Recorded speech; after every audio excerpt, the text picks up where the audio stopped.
Hello everyone, আসসালামু আলাইকুম। সবাই কেমন আছেন? আজকে হচ্ছে অনেক বৃষ্টি হচ্ছে আমাদের এখানে। তো সব জায়গায় মনে হচ্ছে বৃষ্টি হচ্ছে, আমি জানি না অ্যাকচুয়ালি। তো মাছ রান্না করছি, লাউ দিয়ে মাছ রান্না করব, রুই মাছ দিয়ে। আর এখানে হচ্ছে আমি আলাদা করে পাঙ্গাস বাচ্চাদের জন্য আমার পছন্দের রান্না করব। কারণ হচ্ছে আমার হাজব্যান্ড হচ্ছে পাঙ্গাস মাছ আর হচ্ছে ব্রয়লার মুরগি পছন্দ করে না, কিন্তু আমি এবং আমার বাচ্চারা পছন্দ করি। তো যাই হোক, এক একজনের এক একটা পছন্দ, সমস্যা নেই। ওর জন্য হচ্ছে আলাদা করে রান্না করে দেবো, রুই মাছ দিয়ে লাউ রান্না করে দেবো, যার জন্য হচ্ছে আমি মশলা দিয়ে মাখিয়ে নিচ্ছি। আজকে হচ্ছে একটু শখ করে গুঁড়া মরিচ দিয়েছিলাম সাথে। বিশেষ করে এভাবে হাতে মাখিয়ে আমি ভাজার পর আমার হাত এত ঝালা পোড়া করছে হাত। তো এদিক দিয়ে হচ্ছে আমি মাছটা ভেজে নিচ্ছি। তো মাছটা ভেজে নেওয়ার পরে এপট করে ভেজে নেওয়ার পরে হচ্ছে আমি লাউটা রান্না বসিয়ে দেব। তো লাউ এই যে তেল দিয়ে দিলাম এখানে, তারপর হচ্ছে মাছটা ওই পাশ দিয়ে ভেজে নিলাম এবং হচ্ছে এখন পেঁয়াজ কুচি এখানে অ্যাড করে নেব। তারপর হচ্ছে এক এক করে যত ধরনের মশলা আছে সব মশলাগুলো এখানে অ্যাড করে নেব।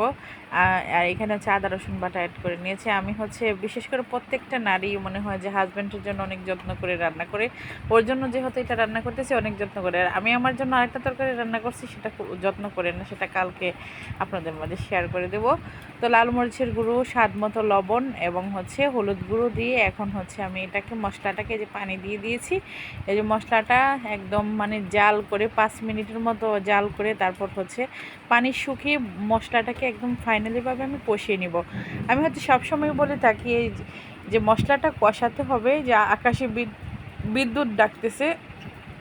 তো এই যে মশলাটা ফাইনালি সুন্দরভাবে আমার কষিয়ে নেওয়া হয়ে গেছে। এখন হচ্ছে আমি এখানে লাউগুলো দিয়ে দিব। আর হচ্ছে লাউয়ের সাথে হচ্ছে একটা আলু দিয়েছি, কারণ আলু দিয়ে বা আলু দিয়ে মুলো দিয়ে হচ্ছে আমার হাজব্যান্ডের এলাকায় রান্না করে। তারপর হচ্ছে বিশেষ করে ওনাদের এলাকার রান্না অনেক মজা হয়, অনেক টেস্ট হয়।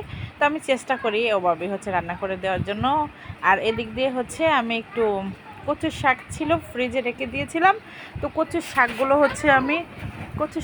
হচ্ছে আমি এখন এখানে ভেজে নিচ্ছি, তা একটু ক্যামেরায় বন্দি করে নিলাম।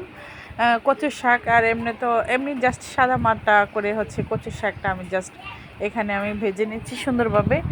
তো এটাও ক্যামেরা একটু বন্দি করে নিলাম, যেহেতু কুক রান্নাটা। আর দিক দিয়ে হচ্ছে অল্প একটু পানি অ্যাড করে নিয়েছি। আর সুন্দরভাবে হচ্ছে আমার বাজিটা হয়ে গেছে, রসুনগুলো দিয়েছি, খুব টেস্ট হয়েছে। এই যে মাছ ভাজাগুলো হয়ে গেছে। তো ওই দিক দিয়ে হচ্ছে এখন এই যে মশলাটা আমি হচ্ছে সুন্দরভাবে লাউটা কষিয়ে নিয়েছি অলরেডি। তো কষিয়ে নিয়েছি এবং আবার হচ্ছে অল্প একটু পানি দিয়েছি এবং ঢাকনা দিয়ে ডেকে তারপরে হচ্ছে আমি এখানে ভেজে রাখা মাছগুলো এখন এড করে নেব। এক একজন এক এক রকম করে রান্না করে। তো অনেকে আছে কষানির সময় হচ্ছে সাথে এইগুলো দিয়ে দেয়। এদিক দিয়ে হচ্ছে তাড়াতাড়ি করে জিরিগুলো বেজে নিয়েছি, বেটে নেব পাটায়। তো পাটায় বেটে নেওয়ার পর হচ্ছে আমি তরকারির মধ্যে নিয়ে হচ্ছে অ্যাড করে নিয়েছি একটু জিরের গুঁড়ো, তারপর হচ্ছে উপর দিয়ে ছিটিয়ে দেবো একটু ধনিয়া গুঁড়ো। আর ডাকনা দিয়ে ডেকে 2 মিনিট জাল করে আমার রান্নাটা হয়ে যাবে। মাশাল্লাহ, আমার এইভাবে তরকারি রান্নাটা খেতে অনেক সুস্বাদু হয়েছিল। আমি রান্নার পর আমি জিজ্ঞেস করি তরকারিটা কেমন হয়েছে, বলে যে ভালো। ভালো হলে কোনো শব্দ করে না, না হলে তো খবর আছে। তো এই ছিল আমাদের অবস্থা। তো এই যে দেখতে দেখতে আমার মজাদার সুস্বাদু রান্নাটি হয়ে গেছে।